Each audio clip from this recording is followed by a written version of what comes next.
الحمد لله رب العالمين والعاقبة للمتقين والصلاة والسلام على نبيه الكريم أما بعد فأعوذ بالله من الشيطان الرجيم بسم الله الرحمن الرحيم وقال إني رب هب لي من الصالحين فبشرناه بغلام حليم فلما بلغ معه السعي قال يا بني إني أرى في المنام أني أذبحك فانظر ماذا ترى قال يا أبت افعل ما تؤمر ستجدني إن شاء الله من الصابرين فلما أسلما وتله للجبين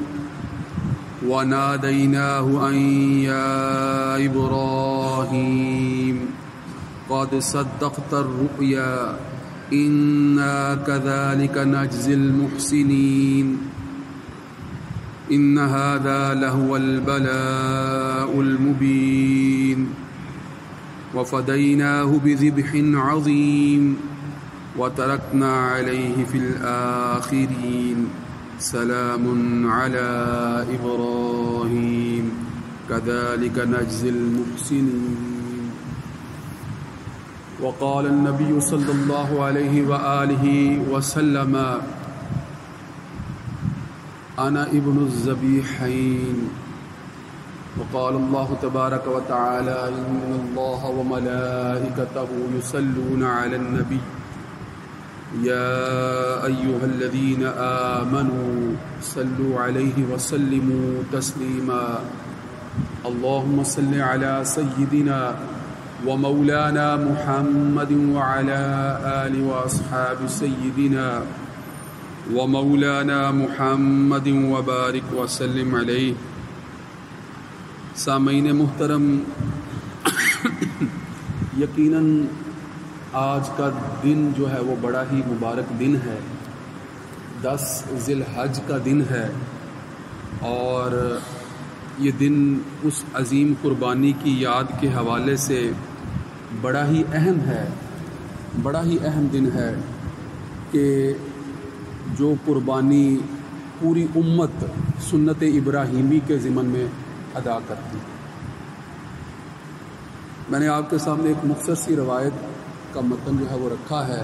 کہ رسول اللہ صلی اللہ علیہ وآلہ وسلم نے فرمایا کہ انا ابن الذبیحین، انا میں ابن بیٹا، ذبیحین 2 ذبیحوں کا، یعنی میں 2 ذبیحوں کا بیٹا ہوں، میں 2 ذبیحوں کا بیٹا ہوں. حضرت اقبال بھی اس حوالے سے بڑے جو ہیں وہ عمدہ اشعار جو ہیں وہ فرماتے ہیں کہ غریب و سادہ و رنگی ہے داستان حرم، غریب و سادہ و رنگی ہے داستان حرم، نہایت اس کی حسین ابتدا ہے اسماعیل. یعنی رسول اللہ صلی اللہ علیہ وآلہ وسلم کے جد اعلیٰ حضرت ابراہیم علیہ السلام اور حضرت ابراہیم علیہ السلام دونوں اللہ کے برگزیدہ پیغمبر جب اس عظیم قربانی کے نمونے کو پیش کر رہے ہیں، غور کریں، جس کی تفصیل جو ہے وہ انہی آیات کے اندر بیان کی گئی ہیں جو بھی میں نے آپ کے سامنے تلاوت کی، ابھی ان کا ترجمہ آپ کے سامنے رکھتا ہوں. غور تو کریں کہ وہاں سے جو سلسلہ چلتا ہے اور حضرت امام حسین، شہادت امام حسین تک جو سلسلہ پہنچتا ہے کہ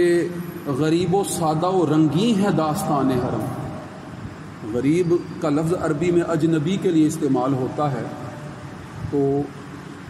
ایسی داستان نہیں ہے کہ ہر ایک کے ساتھ ایسے واقعات پیش آتے ہیں، بڑی منفرد داستان ہے.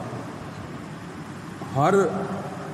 فرد اس داستان کو جانتا ہے مگر ہر فرد کے ساتھ عام طور پر پیش آنے والے واقعات نہیں ہیں بڑے واضح اور سادہ الفاظ میں بیان کیے گئے واقعات، غریب و سادہ و رنگین، اور ہیں بڑے ایسے کہ لہو کی داستان سے رنگین واقعات ہیں، اور ان واقعات کا آغاز کہاں سے ہوتا ہے؟ ابتدا ہے اسماعیل، حضرت اسماعیل علیہ السلام سے، اور اختتام کہاں پر ہوتا ہے؟ نہایت، یعنی اختتام جو ہے وہ حضرت امام حسین علیہ السلام، کہ وہ قربانی کے جس کا آغاز تو حضرت اسماعیل علیہ السلام سے ہوا، ہم اپنے بیٹے کو کہہ رہے ہیں کہ یا بنیا، اے میرے بیٹے، میں خواب میں دیکھ رہا ہوں کہ میں تمہاری گردن پر چھری چلا رہا ہوں، میں خواب میں یہی دیکھ رہا ہوں کہ میں تو یہ بات آپ لوگ جو ہے وہ بخوبی جانتے ہیں کہ انبیاء کے خواب تو سچے ہوتے ہیں،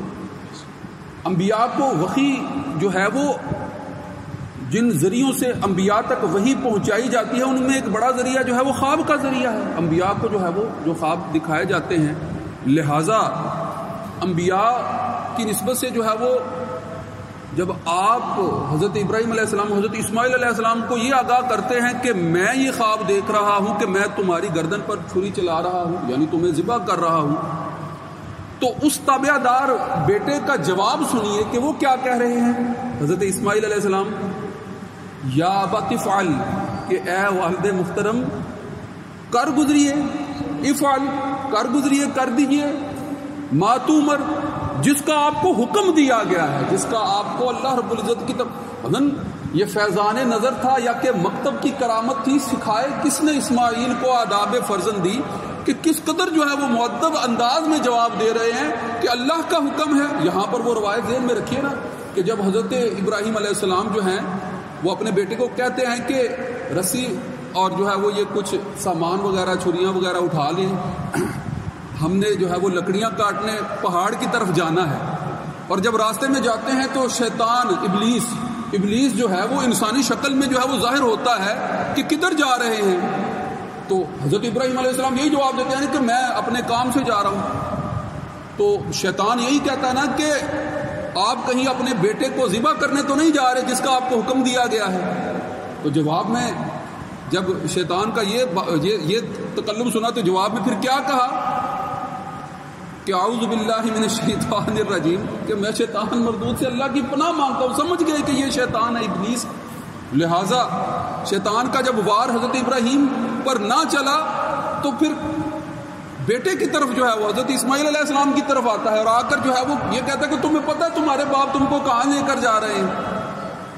تو کہا کہ ہم جو ہے وہ جنگل کی طرف جا رہے ہیں۔ نہیں، کس کام کے لیے لے کر جا رہے ہیں؟ نہیں، ہم لکڑیاں کاٹنے کے لیے جا رہے ہیں، اور کون سا کام ہے؟ آپ کو آپ کے باپ جو ہے وہ آپ کو ذبح کرنے کے لیے لے جا رہے ہیں۔ بھائی کیوں ذبح کرنے کے لیے لے جا رہے ہیں؟ اللہ کا حکم ہے۔ تو یہ قرآن کی آیت بھی تو یہی کہہ رہی ہے نا کہ اس پھر فرما بردار بیٹے کا جواب کیا تھا؟ یا ابت افعل، اے والد محترم کر گزریے، اسی بات کو کر گزریے، ما تؤمر، جس کا آپ کو حکم دیا گیا ہے۔ اللہ کا حکم ہے تو پھر سر تسلیم خم ہے، اللہ کے حکم کے سامنے تو پھر کسی اور جو ہے وہ بات کی گنجائش انشاءاللہ مجھے صبر کرنے والوں میں سے پائیں گے۔ یہ فیضان نظر تھا یا کہ مکتب کی کرامت تھی، سکھائے کس نے اسماعیل کو آداب فرزندی، یہ آداب فرزندی۔ تو پہلے مذبوح کہ جن کی قربانی کو ذبح عظیم کہا گیا، قرآن مجید کی ان آیات میں جو ہے وہ جس قربانی کو ذبح عظیم کہا گیا ہے وہ یہی آپ کی قربانی ہے، حضرت اسماعیل علیہ السلام کی قربانی۔ مگر میں نے شروع میں آپ کے سامنے ذکر کیا کہ آپ صلی اللہ علیہ وآلہ وسلم کیا فرماتے ہیں، انا ابن الذبیحین، کہ میں دو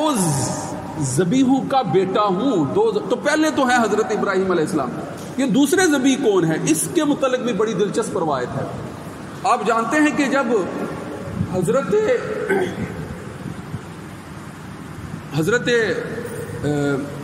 آپ صلی اللہ علیہ وآلہ وسلم کے جو ہے وہ دادا حضرت عبد المطلب، آپ کے دادا جب یہ اقدامات کر رہے تھے تو اس وقت جو ہے وہ دعا کی، منت مان لی کہ اگر جو ہے وہ میرے اس کام میں سہولت ہو تو میں اپنے ایک بیٹے کو، 10 بیٹے تھے آپ کے، ایک بیٹے کو اللہ کی راہ میں قربان کر دوں گا۔ اگر مجھے اس رستے میں سہولت حاصل ہو، یعنی زمزم کی کھدائی اور زمزم کی تعمیر کے حوالے سے، اس کی تلاش اور اس کی جو ہے وہ کھدائی اور تعمیر کے حوالے سے اگر مجھے سہولت ہو، آسانی ہو، تو میں اپنے بیٹے میں سے ایک بیٹے کو ذبح کر دوں گا۔ اور جب زمزم کی جو ہے وہ کنویں کی تعمیر مکمل ہوئی تو اس وقت اب یہ مرحلہ آ گیا کہ اپنی منت کو جو ہے وہ پورا کریں. لہٰذا اپنے بیٹوں کو جو ہے وہ بلایا اور اپنی منت سے آگاہ کیا تو انہوں نے بھی یہی جواب دیا کہ جیسے آپ نے جو ہے وہ اللہ کے حکم سے جو ہے وہ جیسے آپ نے جو ہے وہ فیصلہ کیا ہے ہم جو ہیں وہ تابع دار ہیں. لہٰذا قرہ نکالا جاتا ہے اور غور حضرت عبداللہ ابن عبد المطلب جو کہ آپ صلی اللہ علیہ وآلہ وسلم کے والد گرامی ہیں ان کے نام کا قرہ نکلتا ہے. ماموں جو ہے وہ دخل اندازی کرتے ہیں کہ نہیں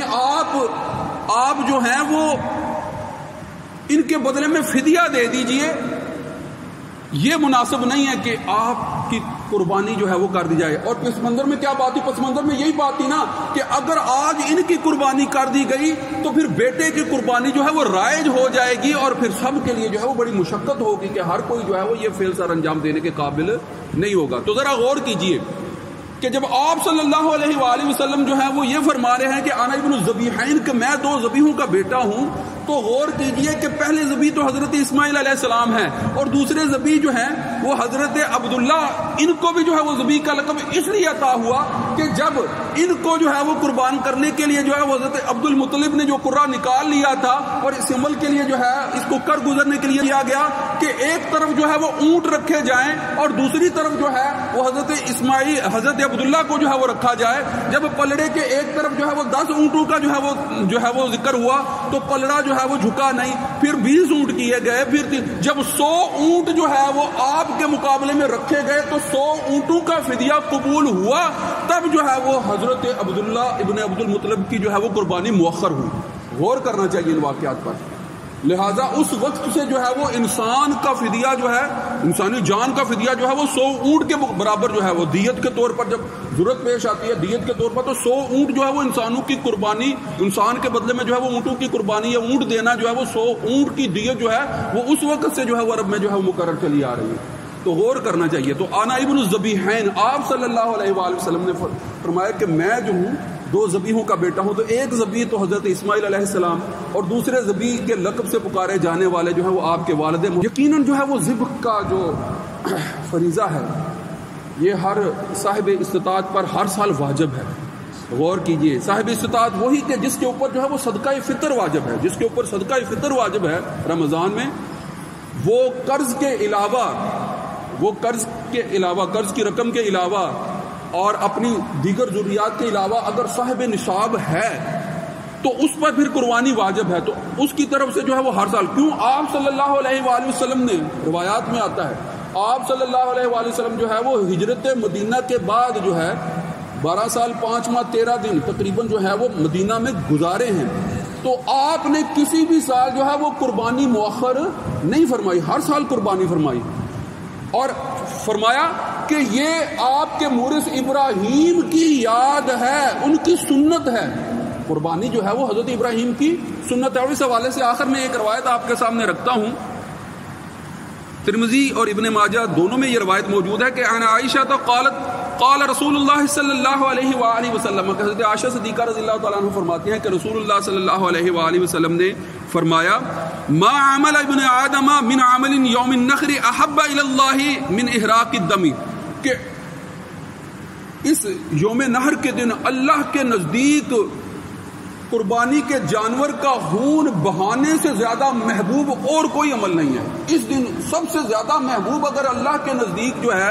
اگر اس دن سب سے زیادہ اللہ کے نزدیک کوئی محبوب عمل ہے تو وہ قربانی کے جانور کا خون بہانا ہے. اور پھر فرمایا کہ قربانی کا جانور قیامت کے دن اپنے سینگوں اور بالوں اور کھروں کے ساتھ زندہ ہو کر آئے گا, اور قربانی کا خون جو زمین پر گرنے سے پہلے اللہ کی رضا اور مقبولیت کے مقام پر پہنچ جاتا ہے, یعنی زمین پر گرنے سے پہلے جو ہے وہ مقبولیت کے مقام پر پہنچ جاتا ہے. بس اے خدا کے بندو, دل کی پوری خوشی کے ساتھ جو ہے وہ قربانی کیا کرو. یہ آپ صلی اللہ علیہ وسلم یعنی اپنے پورے اطمینان قلب کے ساتھ اللہ کے جو ہے وہ ڈر اور خوف کو جو ہے وہ دل میں پورے سموئے ہوئے جو ہے وہ قربانی کا جو ہے وہ فریضہ سر انجام دیا کرو. تو اس لیے صاحب ذی وقار کے یہ بڑا اہم فریضہ ہے جو آج کے دن آپ نے ادا کرنا ہے. اللہ تعالی ہم سب کو جو ہے وہ اس فریضہ کو جو ہے وہ پورے طریقے سے ادا کرنے کی توفیق عطا فرمائے. آخر میں آپ کے سامنے جو ہے وہ نماز کا طریقہ جو ہے وہ بیان کر دیتا ہوں.